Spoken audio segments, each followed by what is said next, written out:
Hello chess friends and welcome to Jozarov's chess channel and welcome back to the Goldmoney Asian Rapid Tournament in 2021. We're now in the knockout stage, we're now in the quarterfinals, and we're following of course the great match game, the finals. Before the finals, the match game between Magnus Carlsen and Wesley. So already in the first game, some really wild things happened. We're following now this first game from the day one.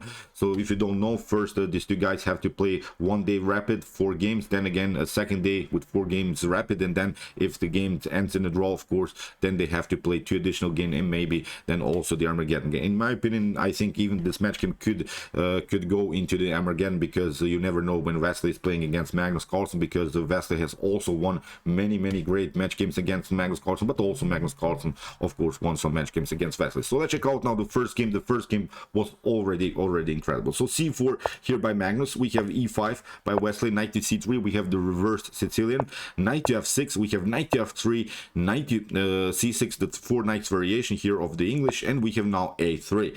This is maybe not the most popular line, but actually it's so far a great prophylactic move by Magnus, because many times Wesley so played the move bishop to b4. I followed really Wesley's games. He played many times this bishop to b4 idea, then simply trying to play this bishop to c3 idea, then doubling up the pawn structure, and then maybe get a very comfortable game with the knights in the center of the board. So although this could be also playable line for white, but Magnus doesn't want to risk anything. Magnus wants to stay with an active pawn structure, so he tried now this prophylactic idea a3. We have d5 by Wesley, breaking through in the center immediately. We have c takes d5, and after knight to d5, it's almost like a reversed Najdorf, because in the Najdorf from black's perspective you're playing the move a6. Here Magnus played already the move a3, so it's so far a reversed Najdorf Sicilian. So queen to c2 here played by Magnus. We have f5, now d3, or the common Sicilian move, now reverse Sicilian d3. Of course, when we play as black, we would play the move d6 with preparations, of course, sometimes if the position allows it, also to play the move e4.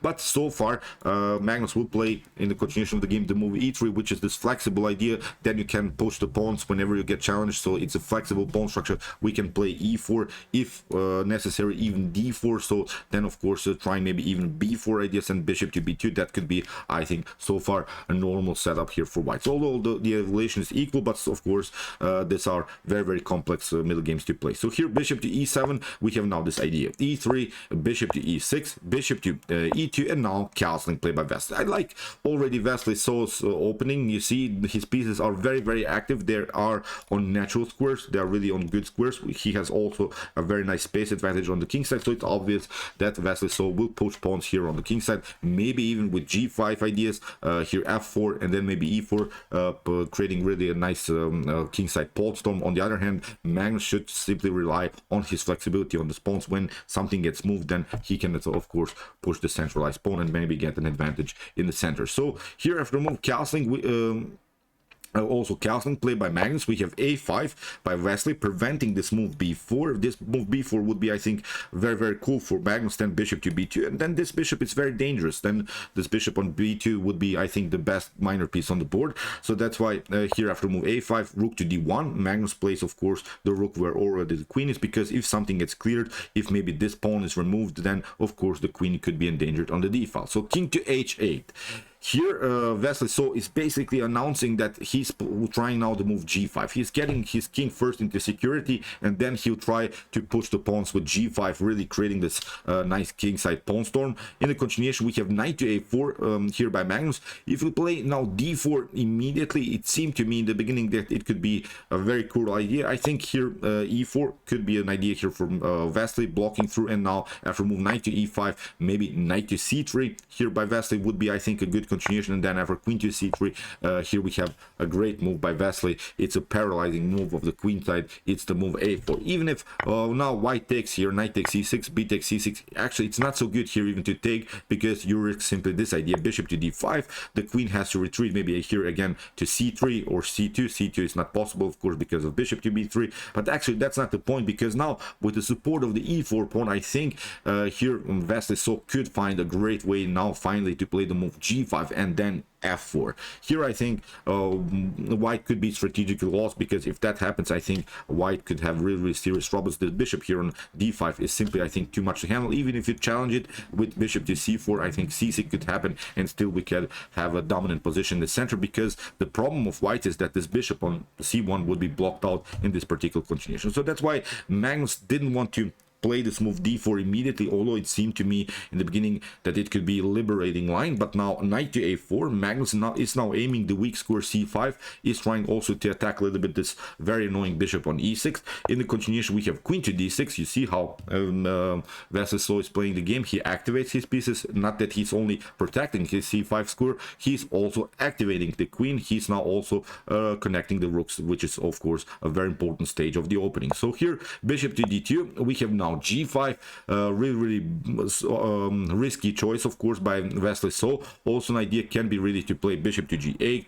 hiding with your bishop, staying with your pieces, very active. But Wesley plays now a very sharp line, which is the move g5. And now Magnus plays now this liberating line. We have said when we get challenged on the flanks, you should probably try a central pawn breakthrough. So that's why here Magnus found a great defensive idea, the move d4. Here after the move e4, now knight to e5 is a great idea, because you cannot take, of course Wesley took knight takes e5, we have d takes e5, but now after queen to e5, the problem is now this one. We're always trying this move, bishop to c3, and the queen could be endangered. So far this c3 square is covered by the knight, so far bishop to c3 is not a possibility. So that's why I think we can understand the next couple of moves by Magnus. Bishop to c4, now the serious threat is of course bishop to d5, and then bishop to c3. But here Wesley plays again a great move, bishop to f6.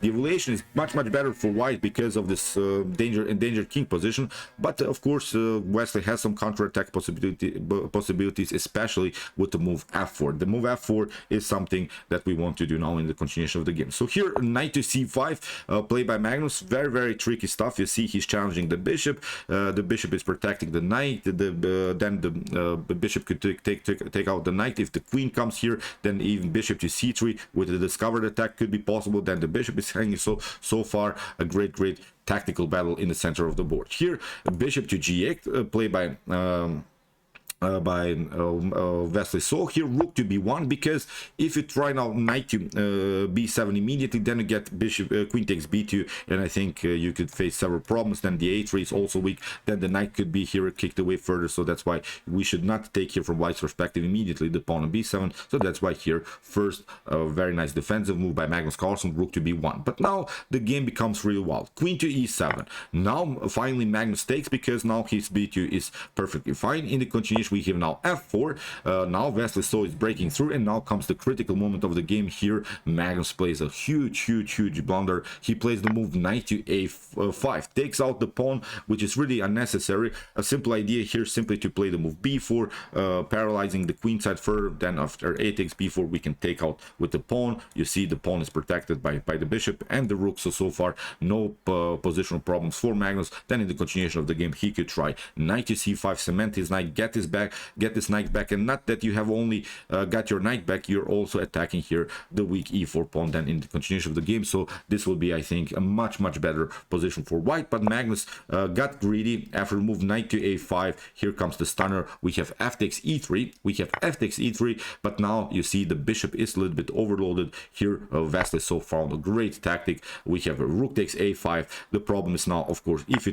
take bishop to a5, then you get knight to e3, and I think this is game over, simply because the queen has to move. We can now afterwards take out the bishop, so it's a completely winning end game here. Then for black, we can also take out the rook, and when we watch how many pawns are on the board, especially with this pass pawn on the e file, here the engine gives already a +6 evaluation for black, which is really wild. So it was a huge blunder, this move knight to a5.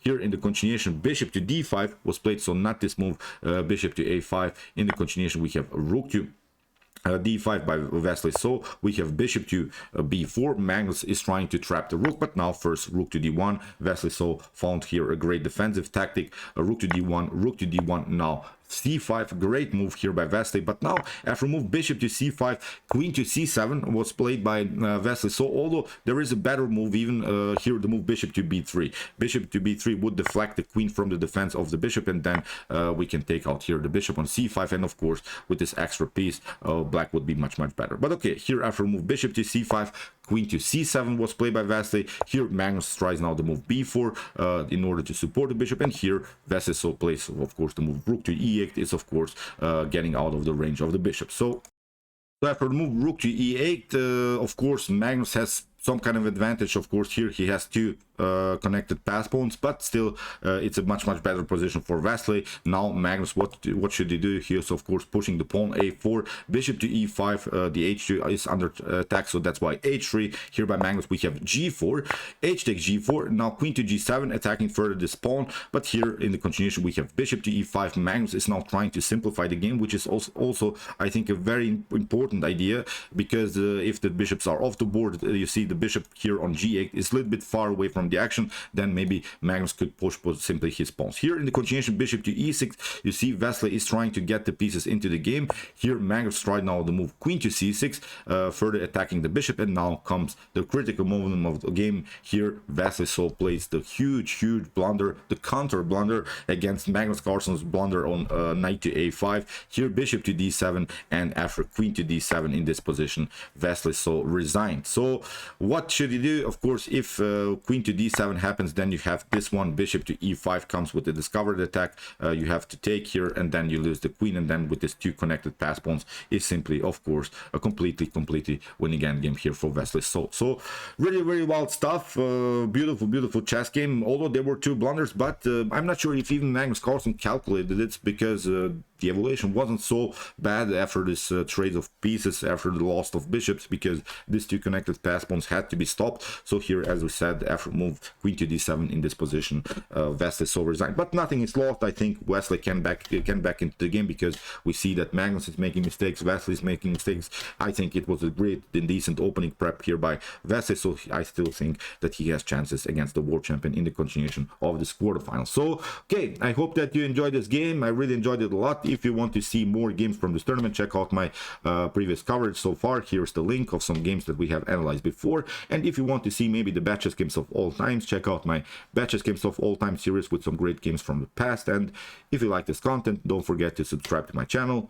See you soon with some more videos, and chess is the best, of course.